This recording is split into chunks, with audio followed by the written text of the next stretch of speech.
नमस्कार दर्शक बंधु आपण समस्त को आम चैनल को स्वागत।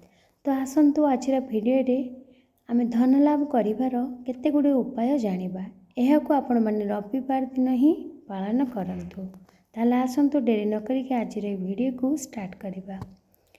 जदि आपणकर आर्थिक असुविधा रहुछि एवं एथरो आपण माने बाहरिबा पई चाहुचंती एवं असुविधा को दूर करिबा पई चाहंती तेबे रविवार दिन कौनसी पोखरी किंबा नदी कूल को जाई माछ मानकु अटा गुला करी खाइबा को दियंतु।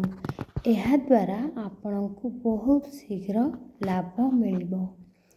2 नंबर, रविवार दिन सूर्य भगवान को उत्सर्गीकृत करा जाइछि। तेणु रविवार दिन आपण सूर्य भगवान को उपासना निश्चय करंतु। एहा द्वारा आपणकु धन वैभव एवं ख्यातिर प्राप्त हेबो। 3 नंबर, रविवार दिन आपण सूर्य भगवान को नीति नियम रे पूजा अर्चना एवं व्रत करंतु। एहा करिबा द्वारा आपणक जीवन रे समस्त प्रकार प्रतिबंधक दूर हबो। दर्शक बंधु ए वीडियो रो कमेंट सेक्शन में थरे ओम सूर्य नारायण नमः लिखि दियंतु। आपणकर समस्त दुख कष्ट प्रभु दूर करिवे। जदि चाकरी व्यवसाय रे कोनोसी समस्या उपजुची तेबे एहा मध्य दूर हो जिवो एवं आपण निज कार्य क्षेत्र रे सदा सर्वदा सफलता हासिल करिवे। 5 नंबर, जदि आपण निजर जीवन रे सुख एवं समृद्धि जारी रखिबा पई चाहुचंती एवं सर्वदा धन वृद्धि हो बोली चाहुचंती एथिपाई आपण रविवार दिन गोटे बरपत्र नेबे।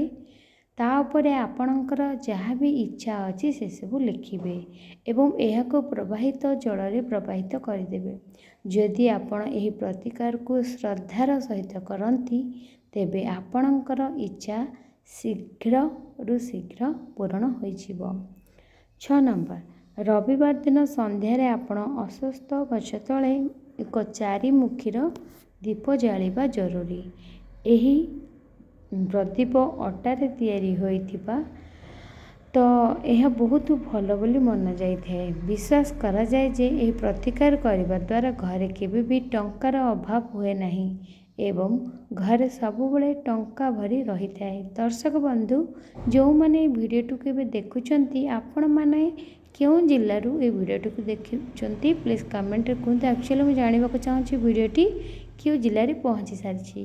रविवार दिन शोवा पूर्व राति गोटे ग्लास क्षीर निज शोवा पाखे रखंतु। यापर आपण ता परदिन सकाळे सूर्य उदय हेबा पूर्व उठंतु एवं स्नान कर सारिबा परे से ग्लास क्षीर को अस्वस्थ गछर मूल रे अर्पण कर दियंतु। जो माने वीडियो को लाइक करना प्लीज गोटे लाइक कर दियंतु। आपण को मन रखिबा को हेबो जे एही प्रतिकार 7 रु 11 सप्ताह पर्यंत करा जिबा उचित। एही कारणरू आपण निश्चित भावरे शुभ फलाफल पाइबे एवं आपणकर अर्थर अभाव दूर हबो। जय जगन्नाथ।